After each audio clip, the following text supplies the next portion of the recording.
Tropical rainforests are home to some truly weird and wonderful species. Many of the most beautiful species and fascinating behaviors can ultimately be traced back to males competing for the attention of females. Sometimes, males compete with each other and then females mate with the winners.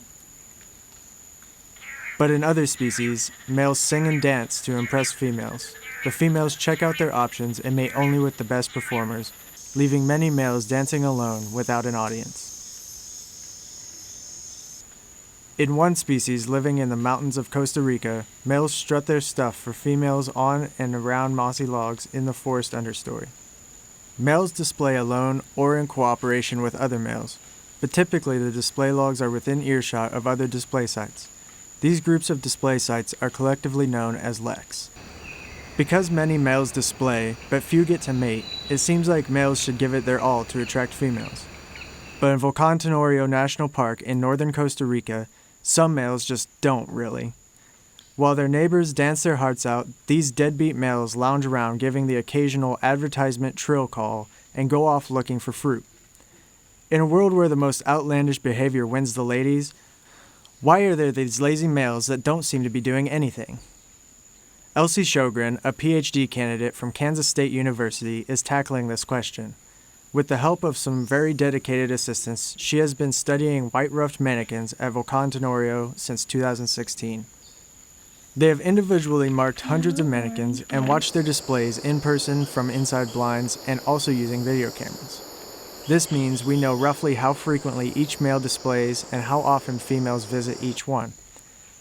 With that information, we are testing ideas about why some males seem so much less interested in dancing for potential mates than others. It's possible that some males, like humans, aren't as athletic as others. Alternatively, the older males may have sort of passed their prime years while the younger males are still gearing up. But another possibility is that the males are deciding how much to dance based on the competition that they're sensing from the other males in the area, or how many females are visiting their part of the forest. Of course, we can't actually add or subtract birds to test these ideas, but we can try to convince them that their neighborhood has changed. To do this, we focus on one log in a lek at a time. Around this focal log, Elsie and her crew place 3 weatherproof speakers programmed to broadcast manakin calls for a few minutes every half hour. From the focal male's perspective, the neighborhood just got a lot more crowded. So we predict he will step up his game and display a lot more once we turn on the speakers. It is possible that the speakers will also attract more females.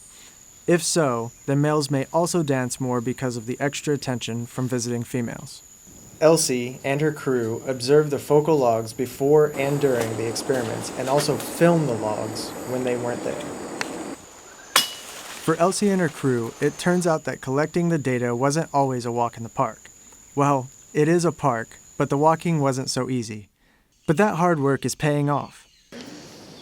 They expected that if male activity was influenced by competition, individuals would respond to sounds of other males displaying by ramping up their display behavior to attract the most females.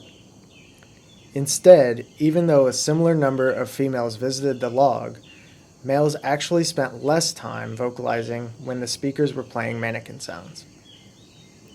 This suggests that males are adjusting how much energy they spend attracting females based on whether or not neighboring males are making sounds.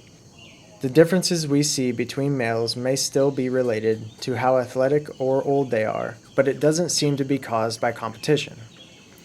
Rather, the decrease in vocalization implies that males are putting in as little effort as possible based on the activity of their neighbors. Our study answers parts of the bigger question about how the astonishing biodiversity of tropical rainforests arises. Learning the secrets of tropical rainforests is crucial to answering this question. Yet, we still know very little about most rainforest species. Back in Costa Rica, over 117,000 people visit the park each year to see the Blue River and the plants and animals that live there. To preserve these areas for future generations requires that people understand and appreciate the biological mysteries hidden in these forests, like the secret lifestyles of tiny dancing manakins.